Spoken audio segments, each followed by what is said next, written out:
नमस्कार दोस्तों, मैं आलोक पटेल द विजन एकेडमी में आप सभी का बहुत बहुत स्वागत करता हूं। दोस्तों, पिछली क्लास में हम लोगों ने भारतीय संविधान के अंतर्गत मूल अधिकार का अध्ययन प्रारंभ किया था, जिसमें हम लोगों ने समानता का अधिकार, स्वतंत्रता का अधिकार का अध्ययन कर लिया है।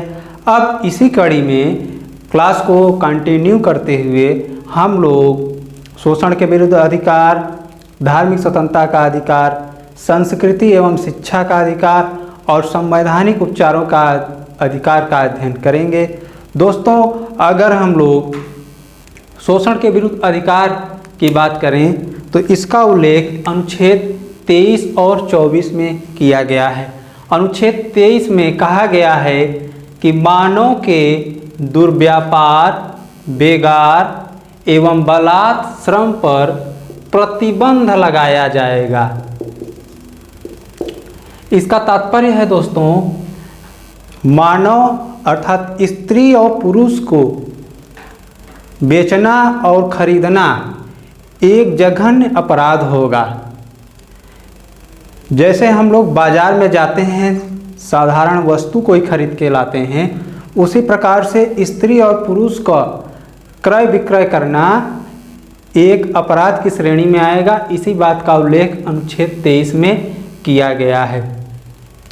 दोस्तों, यहाँ हम लोग देख रहे हैं बेगार और बलात् श्रम, बलात् श्रम और बेगार पर प्रतिबंध की बात की गई है, लेकिन इसमें एक तथ्य और जुड़ा हुआ है कि सामाजिक हित के आधार पे, राष्ट्र हित के आधार पे अनिवार्य भर्ती सरकार प्रारंभ कर सकती है। यह योजना अनुच्छेद 23 का उल्लंघन नहीं माना जाएगा।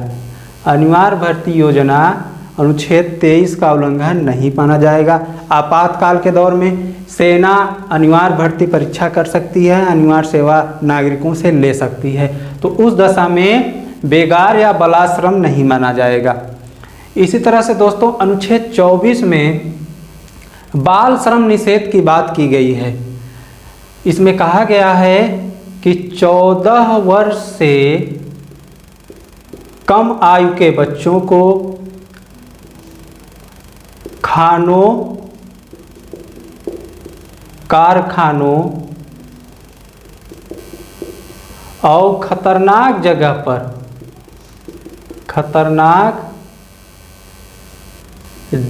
पर काम पर नहीं लगाया जाएगा। खानों, कारखानों, खतरनाक जगह पर 14 वर्ष से कम आयु के बच्चों को कार्य पर नहीं लगाया जाएगा। इस तरह से दोस्तों, अनुच्छेद 23 और 24 गरीबों को, महिलाओं को और बच्चों को शोषण से मुक्ति के एक नया मार्ग दिखाता है। दोस्तों, धार्मिक स्वतंत्रता की बात करें तो इसका उल्लेख अनुच्छेद 25 से लेके 28 के मध्य में किया गया है। इस धार्मिक स्वतंत्रता के अंतर्गत यह स्पष्ट हो जाता है कि भारत एक धर्मनिरपेक्ष या पंथ निरपेक्ष राज्य है। जैसा कि हम लोगों ने प्रस्तावना में पढ़ा है, वहाँ घोषणा की गई है कि भारत पंथ निरपेक्ष राज्य है। इसके बाद धार्मिक स्वतंत्रता के तहत भी यह तथ्य स्पष्ट हो जाता है कि भारत एक पंथ निरपेक्ष राज्य है। अनुच्छेद 25 घोषणा करता है कि प्रत्येक नागरिक को अपने अंतःकरण के अनुसार किसी भी धर्म को मानने, आचरण करने और प्रचार करने की स्वतंत्रता है। दोस्तों, बहुत व्यापक बात है यह। इससे स्पष्ट होता है कि भारत धर्मनिरपेक्ष राज्य है। किसी भी धर्म को मानने, आचरण करने और प्रचार करने की स्वतंत्रता है। यह स्वतंत्रता सकारात्मक है, नकारात्मक नहीं है। जैसे हम लोग देखते हैं, सिखों को कृपाण धारण करने का अधिकार, सिखों को कृपाण धारण करने का अधिकार, सिख भाई बहन अपने साथ कृपाण या कटार लेकर चलते हैं, वह उनके धार्मिक आचरण में सम्मिलित है। इसीलिए उन पर प्रतिबंध नहीं लगाया जाता है। इसी तरह से अन्य नागरिक भी किसी धर्म का आचरण कर सकता है। यह जो प्रचार है दोस्तों, यह प्रचार भी सकारात्मक है, नकारात्मक नहीं है। इसीलिए अभी हाल ही में माननीय सर्वोच्च न्यायालय ने सार्वजनिक स्थान पर लाउड स्पीकर द्वारा अजान दिया जाना प्रतिबंधित कर दिया है। तो दोस्तों अगर अनुच्छेद 26 की बात करें तो इसमें धार्मिक कार्यों के प्रबंध के स्वतंत्रता की बात की गई है। धार्मिक कार्यों के प्रबंध के स्वतंत्रता की बात अनुच्छेद 26 में की गई है, जबकि अनुच्छेद 27 में धार्मिक कार्यों की वृद्धि के लिए टैक्स या कर दे या न दे यह प्रत्येक नागरिक का अधिकार है, धार्मिक अधिकार है। किसी भी धार्मिक कार्य की वृद्धि के लिए टैक्स या कर दे या न दे यह प्रत्येक नागरिक का धार्मिक अधिकार है। इसी तरह से सरकारी संस्थान में धार्मिक शिक्षा नहीं देने का प्रावधान है। यह दोस्तों सरकारी संस्था के साथ साथ यह भी कहा गया है कि राज्य द्वारा पोषित वैसे संस्थान में धार्मिक शिक्षा नहीं दी जाएगी, लेकिन वैसे संस्थान में शिक्षा दिया जा सकता है जहां जो राज्य द्वारा पूर्णतः पोषित न हो और साथ ही वह किसी ट्रस्ट के अधीन संस्था स्थापित हो जहां धार्मिक शिक्षा दिया जाना अनिवार्य हो, लेकिन वहां पर प्रार्थना सभा में नागरिकों को उपस्थित होने के लिए बाध्य नहीं किया जा सकता। तो दोस्तों इस तरह से शोषण के विरुद्ध अधिकार और धार्मिक स्वतंत्रता का अधिकार स्पष्ट होता है। अब हम लोग देखें अगर पांचवा मौलिक अधिकार संस्कृति व शिक्षा का अधिकार। दोस्तों यह महत्वपूर्ण अधिकार है। इस मायने में महत्वपूर्ण है कि यह अल्पसंख्यकों को प्राप्त मौलिक अधिकार है। ऐसा मौलिक अधिकार, ऐसा फंडामेंटल राइट जो सिर्फ अल्पसंख्यकों को प्राप्त है, इसका उल्लेख किस अनुच्छेद में है दोस्तों? अनुच्छेद 29 और 30 में है। बार बार पूछा गया है कौन सा मौलिक अधिकार है सिर्फ और सिर्फ अल्पसंख्यक वर्ग को प्राप्त है, वह अनुच्छेद 29 और 30 है। अनुच्छेद 29 दोस्तों घोषणा करता है कि अल्पसंख्यक वर्ग को अपनी भाषा, लिपि, संस्कृति को संरक्षित करने का अधिकार होगा। अल्पसंख्यक वर्गों को उनकी भाषा, लिपि और संस्कृति को संरक्षित करने का अधिकार होगा। दोस्तों अनुच्छेद 30 की बात करें तो अनुच्छेद 30 घोषणा करता है कि धर्म एवं भाषा के आधार पर अल्पसंख्यक बंधु शिक्षण संस्थान की स्थापना कर सकते हैं और प्रशासन कर सकते हैं। शिक्षण संस्थान की स्थापना और प्रशासन कर सकते हैं किस आधार पे दोस्तों? धर्म एवं भाषा के आधार पे अल्पसंख्यकों को प्राप्त अधिकार है। दोस्तों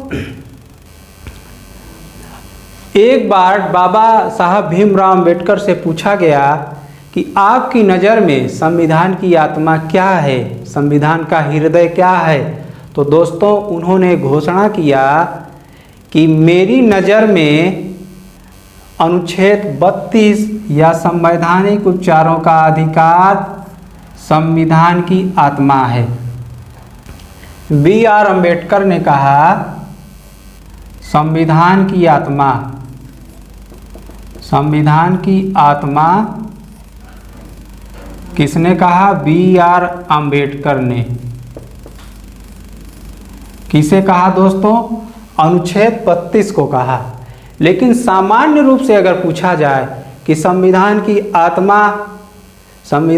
आत्मा कौन सा भाग है, तो दोस्तों सीधा सा आंसर होगा संविधान की जो प्रस्तावना है वही संविधान की आत्मा है। जबकि अगर अंबेडकर का नाम लिख के आ जाए, अंबेडकर के अनुसार संविधान की आत्मा कौन सा भाग है? तो अनुच्छेद 32 संविधान की आत्मा है, अंबेडकर साहब के अनुसार।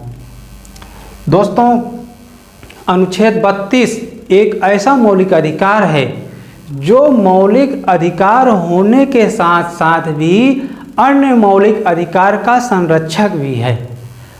जो मौलिक अधिकार होने के साथ साथ भी अन्य मौलिक अधिकार का संरक्षक है। अगर अनुच्छेद 32 को हटा दिया जाए तो शेष मौलिक अधिकार शून्य घोषित हो सकता है, क्योंकि इसकी रक्षा करने वाला कोई और नहीं होगा।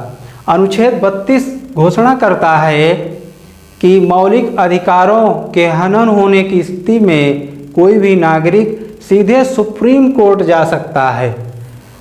अनुच्छेद 32 घोषणा करता है कि मौलिक अधिकार का हनन होने की स्थिति में कोई भी नागरिक सीधे सुप्रीम कोर्ट जा सकता है अनुच्छेद 32 के अनुसार। जबकि हाई कोर्ट हम लोग जा सकते हैं, हाई कोर्ट जा सकते हैं अनुच्छेद 226 के अनुसार। दोस्तों, न्यायालय जाने पर हमें 5 तरह से रीट प्राप्त करने का अधिकार है। 5 तरह से न्यायालय रीट जारी करके हमारे मौलिक अधिकार की रक्षा करता है। वो 5 प्रकार का रीट कौन सा है, आइए देखते हैं। बंदी प्रत्यक्षीकरण, इसे दोस्तों हैबियस कॉर्पस भी बोलते हैं। यह सबसे पुरानी रीट है और स्वतंत्रता की सबसे बड़ी गारंटी देता है। बंदी प्रत्यक्षीकरण का तात्पर्य होता है बंदी को हाजिर करो।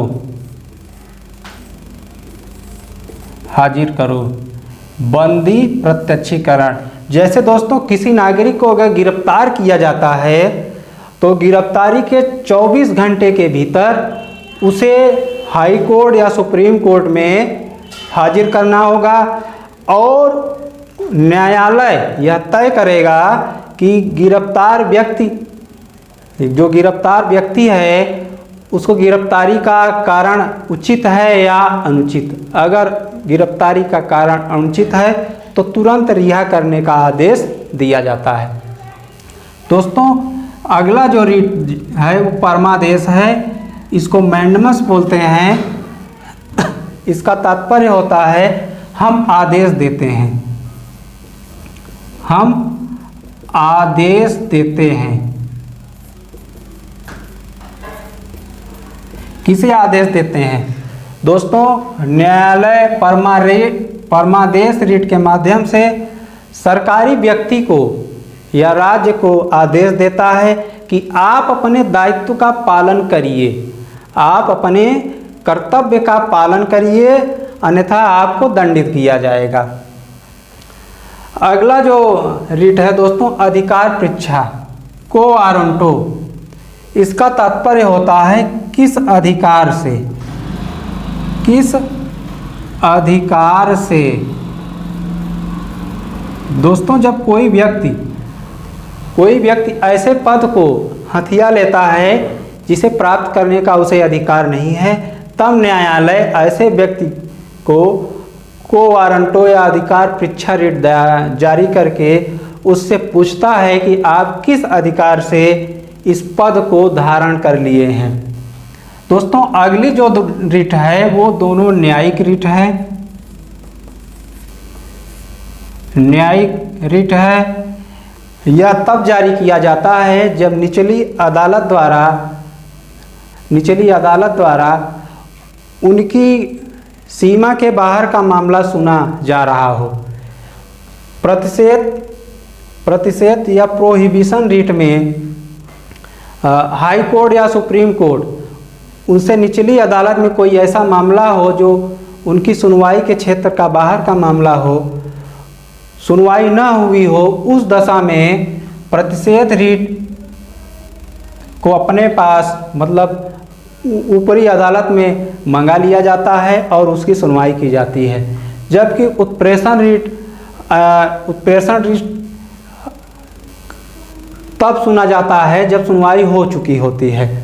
तो इस तरह से दोस्तों प्रतिषेध और उत्प्रेषण दोनों न्यायिक रीटें हैं, और जबकि बंदी प्रत्यक्षीकरण सबसे पुरानी रीट है और यह स्वतंत्रता की सबसे बड़ी गारंटी देती है। तो इस तरह से दोस्तों उम्मीद है ये लेक्चर आपको पसंद आया होगा। अगर पसंद आया होगा तो प्लीज़ दोस्तों इसे लाइक, सब्सक्राइब और शेयर ज़रूर करें। धन्यवाद।